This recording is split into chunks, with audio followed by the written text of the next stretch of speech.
আসসালামু আলাইকুম প্রিয় কৃষক ভাই বোন বন্ধুগণ, আশা করি সকলেই ভালো আছেন। নতুন আরেকটি ভিডিওতে আপনাদেরকে স্বাগত। আপনারা দেখতে পারতেছেন আমার সামনে সুন্দর সূর্যমুখীর একটি ক্ষেত। এটি মূলত আমাদের এক তরুণ উদ্যোক্তা রাজীব, তার ইচ্ছা এবং আগ্রহে এটি তৈরি হয়েছে। অবশ্য কৃষি অফিস তাকে যথেষ্ট সহযোগিতা করেছে। এক্ষেত্রে আমাদের এক উপসহকারী আপু এই তরুণ উদ্যোক্তাকে তৈরি করেছে। রাজীবের এই বাগানটি 60% জমির উপর এবার তৈরি করেছে। গত সিজনেও করেছিল, কিন্তু সেটা আকারে ছোট ছিল। এখানে 60% জমিতে রাজীব যে জাতের সূর্যমুখীটি দিয়েছে, এই সূর্যমুখীটি জাতের নাম হচ্ছে JBS RDS 275। এটা হচ্ছে F1-এর, এটা সিঙ্গেল ফুল হয়।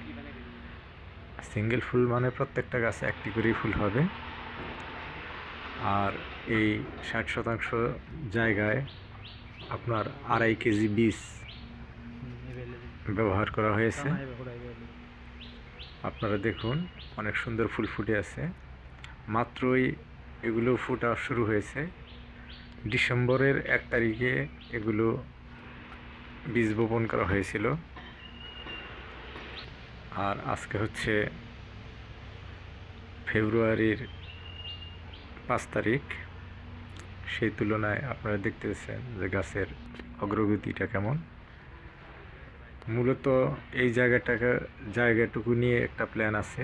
এখানে ফটো ফ্রেম করা হবে, কফি, কোল্ড ড্রিঙ্কস এগুলোর ব্যবস্থা করা হবে, যেন দর্শনার্থীরা যারা আসবে তারা যেন একটু সময় কাটতে পারে। যার কারণে আজকে এটা পরিদর্শন করলাম। আগামী সোমবার থেকে সাধারণ দর্শনার্থীর জন্য এটা খুলে দেওয়া হবে। আপনারা যারা আশেপাশে আছেন তারা দেখে আসতে পারেন। এইটা হচ্ছে ত্রিশাল উপজেলা, রাগামারা থেকে পশ্চিম দিকে। জায়গাটার নাম হচ্ছে পাঁচপাড়া। যে কাউকে বললে আপনাদেরকে দেখিয়ে দিবে। আগামী সোমবার থেকে ওপেনিং হবে। সবাই ভালো থাকবেন। আপনাদের সাথে আবার দেখা হবে। সেই পর্যন্ত আল্লাহ হাফেজ। দেখতে থাকবেন।